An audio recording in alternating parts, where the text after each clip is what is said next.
पापा इन अंकल जी के बाल क्यों नहीं है? बेटा कुछ नहीं, वो ऐसे ही मतलब चिड़िया खा गई बाल बेटा। अच्छा पापा, तो कौन सी चिड़िया बाल खाती है? बेटा ये लो बिस्किट खाओ और उधर जाओ, उधर खेलो जाके।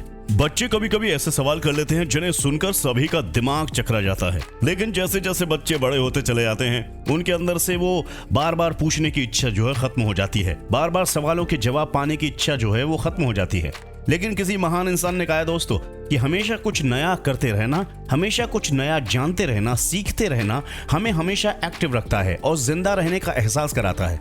और दोस्तों वाव फैक्ट्स का मंत्र भी यही है, वो आपको कुछ ऐसी जानकारी लेकर आता है जो आप सालों से देखते आ रहे हैं, लेकिन उसके बारे में जानने की कोशिश आपने आज तक नहीं की और ना ही आपने ये जानने की कोशिश की कि क्यों लगातार वही काम होता चला आ रहा है। चलिए बात करते हैं टैबलेट की। आप सब ने अब तक कभी ना कभी कोई ना कोई टैबलेट जरूर खाई होगी। अगर आप जिज्ञासु हैं तो आपने ध्यान दिया होगा कि टैबलेट के बीचों बीच एक लाइन होती है। ज्यादातर लोग ये सोचते हैं कि ये कोई फैशन है या फिर कुछ दवाइयों की पहचान करने के लिए कर दी जाती है, या फिर बहुत सारे लोग ये भी कहते हैं कि इसको बीच में तोड़ने के लिए ये जगह बना दी जाती है।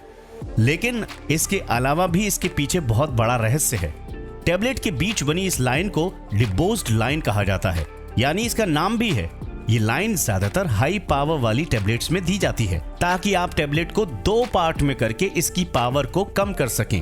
अगर आपने कोई 500 mg की टैबलेट ली है और अगर डॉक्टर ने आपसे कहा है कि आप केवल 250 mg की गोली खाएं, तो आप उसे हाफ करके खा सकते हैं। मतलब उस लाइन का ये मतलब है कि गोली का इस्तेमाल हाफ करके किया जा सकता है। जिन गोलियों पर, जिन टैबलेट्स पर ये पट्टी नहीं पड़ी होती है, ये लाइन नहीं होती है, उसका मतलब ये होता है कि इस गोली को पूरा ही खाया जाए। मतलब इसका ये हुआ कि अगर इस गोली को आप आधा करके खाएंगे तो इसका असर नहीं होगा, ये पूरी गोली खाने पर ही असर दिखाएगी।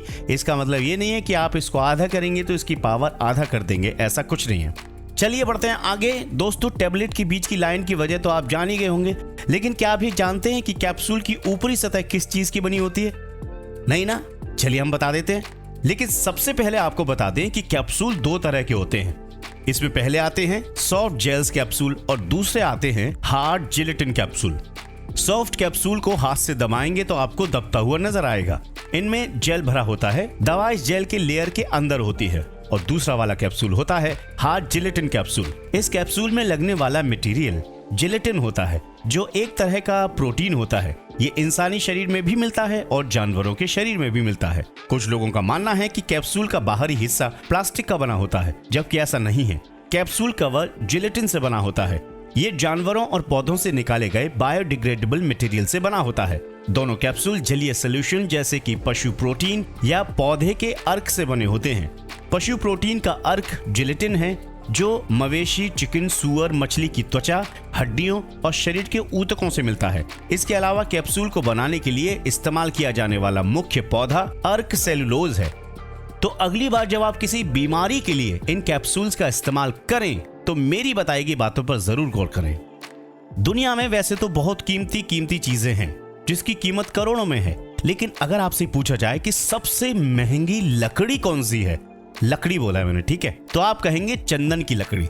लेकिन आपकी समझ आपको धोखा दे देगी। चंदन की लकड़ियां बहुत महंगी होती हैं, तकरीबन 5 से 6 हजार रुपए प्रति किलो। लेकिन इस दुनिया में ऐसी भी लकड़ियां हैं जिसकी 1 किलो की कीमत 7 लाख रुपए से भी ज्यादा होती है। दुनिया में पाए जाने वाली सबसे महंगी इस लकड़ी का नाम है अफ्रीकी ब्लैकवुड। इसके 1 किलो की कीमत 8,000 पाउंड यानी कि 7 लाख रुपए से भी ज्यादा है।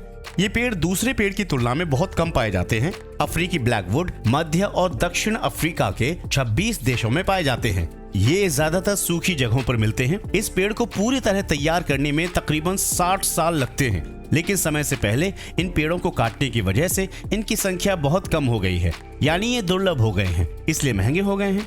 अफ्रीकी ब्लैकवुड की लकड़ी का इस्तेमाल संगीत वाद्य यंत्र जैसे कि बांसुरी, शहनाई और गिटार बनाने के लिए किया जाता है। इसके अलावा इस लकड़ी से फर्नीचर भी बनाए जाते हैं, लेकिन ये इतने महंगे होते हैं कि आम लोग तो क्या, बहुत ज्यादा अमीर लोग भी इसको खरीदने से बचते हैं। केवल अंबानी और धीरूभाई अंबानी टाइप के लोग जो होते हैं ना, वही इस तरह की लकड़ी के फर्नीचर को खरीद सकते हैं। आप चाहें तो इंटरनेट पे जाके सर्च कर लीजिए ब्लैकवुड ब्लैकवुड लकड़ी से बने हुए फर्नीचर। आपको वीडियो कैसा लगा जरूर बता दो यार कमेंट सेक्शन में। लाइक भी मार दो यार, बहुत अच्छा लगेगा। नमस्कार।